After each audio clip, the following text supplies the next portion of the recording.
приехали на ежегодную национальную неконференцию, что важно, школьных учителей, которые уже в 4-й раз собираются для того, чтобы обсудить вызовы современности и их влияние на среднее образование. Поговорили с иностранными спикерами, которые, несмотря на коронавирус, доехали таки до неспокойного Минска и вдохновились прогрессивными и неравнодушными педагогами Беларуси, которым смело и с благодарностью можно доверить самое дорогое – наших детей.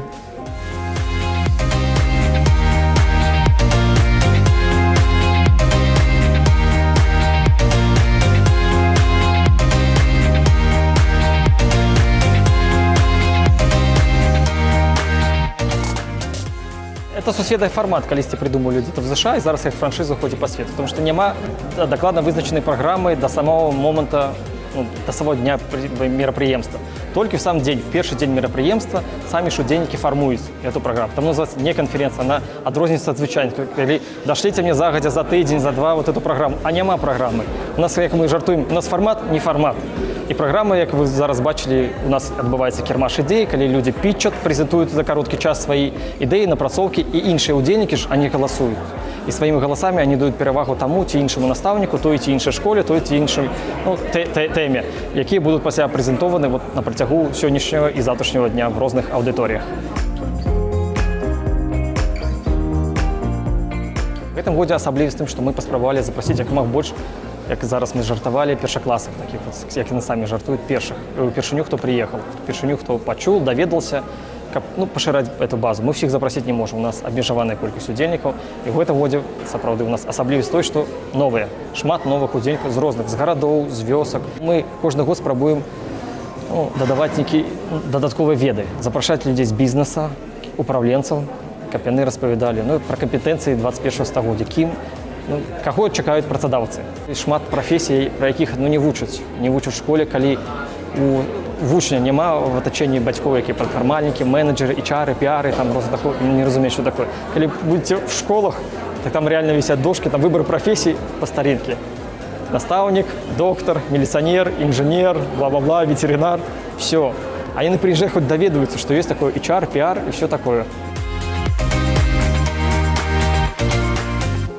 У нас два експерти з Естонії, два білоруси, які працюють зараз у США. Не побоялися, доїхали в цей період. У нас спікер з Чехії є, вони кожен год удільничають, доїжджають.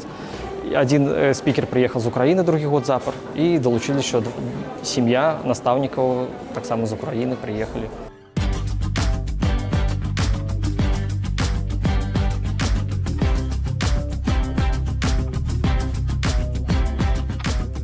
Takže Меня с еще одним коллегой пригласили, чтобы мы что-нибудь рассказали о медиаобразовании. Мы представляем, как мы реализуем медиаобразование в чешских школах и как мы добавляем это в общий образовательный процесс. С первого класса мы уже можем начинать медиаобразование, а это будет проходить в двух формах. Либо это будет самостоятельный предмет, либо мы будем это добавлять как такие сквозные темы к остальным предметам. Но в первом классе это будет скорее в форме добавления сквозных тем к основным предметам. Ну, например, дети работают с картинками, то есть находят отличия между двумя картинками, но могут также спокойно и пересказать какой-то текст или выдумать свою собственную историю.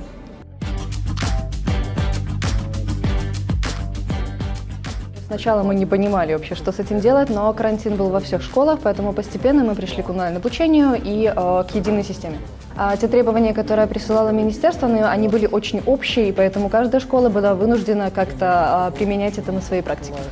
На самом деле медиаобразование было уже давно, просто мы не выделяли какие-то отдельные, например, занятия, отдельные его моменты, не называли это как медиаобразование.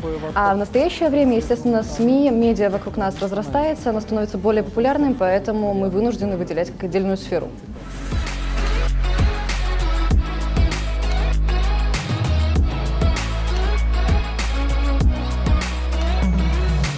Шкода, що от в Україні до впровадження нової концепції української школи, яка в нас зараз реалізується успішно, це було.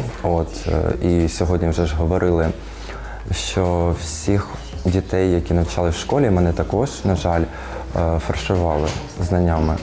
Ми вчили, зазубрювали, скільки буде 2 додати 2. А навіщо нам ніхто не розповідав, розумієте? От. Та сама концепція нової школи, да? Що вона Концепція включає нової в себе української пару- школи, да, так, пару ми слів. навчаємо зараз компетенціям, це зовсім інше. От, ми вивчаємо інтегровані предмети за допомогою різних проєктних В обычных технологій. общеобразовательных школах, то есть не Будь-де. имеет значения, да? Частные или государственные? Так, так, лише вітається. От, і наразі в Україні учителеві законом дозволено діяти так, як він хоче. От, ніхто нічого не забороняє. И сколько реализуется уже эта концепция? Ну, особисто у мене 9-й рік скільки працюю. Можно Треба сравнить, гуглити. да, то, что было до этой концепции, да, и как, допустим, Можно и учителя, было. и ученики изменились уже сейчас, да, Так, что так. это работает.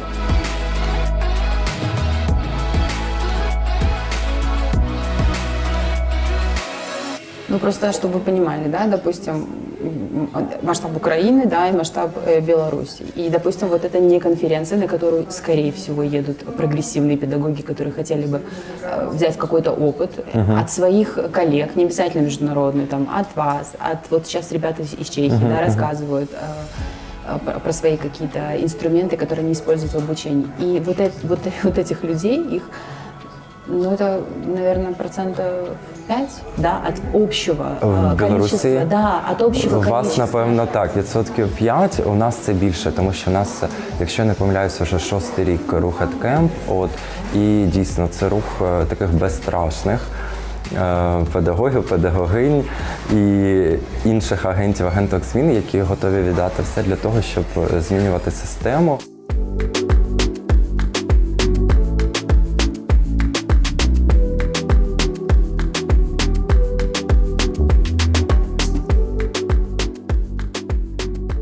Ну вот вашим ученикам, допустим, повезло, да, что вот вы их принимаете, таких Наверное, маленьких, я надеюсь. и потом выпускаете прогрессивными совершенно, да, свободными взглядами. Вот мы сейчас столкнулись, например, с той проблемой в школе, вот я как мама, что сейчас дети совершенно другие. Если нам можно было раньше сказать нельзя, потому что я В чем они учитель. другие? Почему вы считаете, что они другие? Потому что меня воспитывали совершенно по-другому. Для меня Покорности? учить- да, покорности и не, как сказать, вот то, о чем вы говорите про учителей, то же самое и мне прививалось как ученику, о том, что мое собственное мнение еще недостаточно окрепшее, чтобы я его высказала. Я своего сына учу немножко по-другому.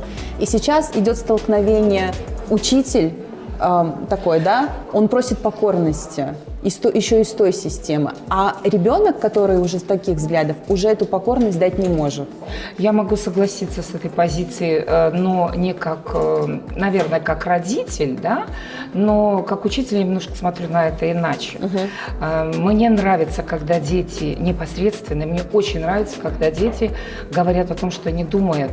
Это значит, у них нет страха передо мной, поэтому я считаю, что дети наши, если они и другие, потому что все-таки 30 лет, более чем 30 лет у меня стаж работы, то только в том, что они уже могут свободно высказывать свою мысль, и у них вот это барьерное ощущение между взрослым и ребенком немножко стерто, нежели когда-то, когда мы были более младшими. Вот это вот единственное, в чем я вижу различие. Самое важное, как мы, взрослые, к этому относимся. Вот это наша позиция. Принимаем мы это или не принимаем? Если мы принимаем, значит, мы будем более толерантны. Если же, конечно, мы будем смотреть с той позиции, как воспитывали, вы говорите, вас родители, вы не доросли до того, чтобы так мыслить, думать, а тем более так общаться, ну, это, конечно, уже будет совсем другой подход.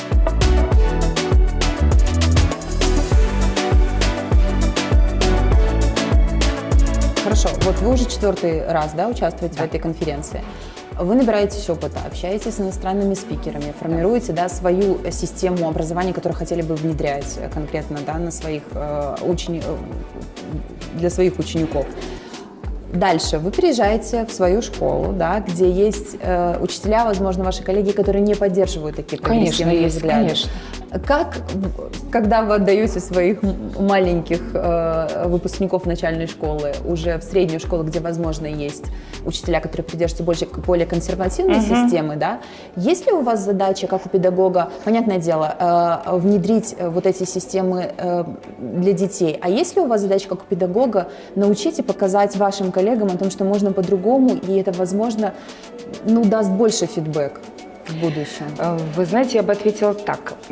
То, что происходит с ребятами, какая трансформация происходит в среднем и старшем звене, как рефлексия того, что они уже знают и умеют в начальных классах, достаточно длительный процесс. Мои ученики, которые выпускники мои сейчас в 7 классе, и я буквально раз-два в год слышу от учителей старшей школы, что им нравится, например, в этих детях, хотя класс достаточно сложный. То есть, понимаете, то, что я заложила в них и попыталась заложить в них сложных достаточно ребятах в начальных классах, дает свои результаты, пусть маленькие, но есть учителя, которые это замечают. И вот это для меня огромный стимул к тому, что то, что я делаю, это правильно. Еще мне очень нравится фраза той же Петрановской, я ее очень часто использую. Есть такие люди, дети,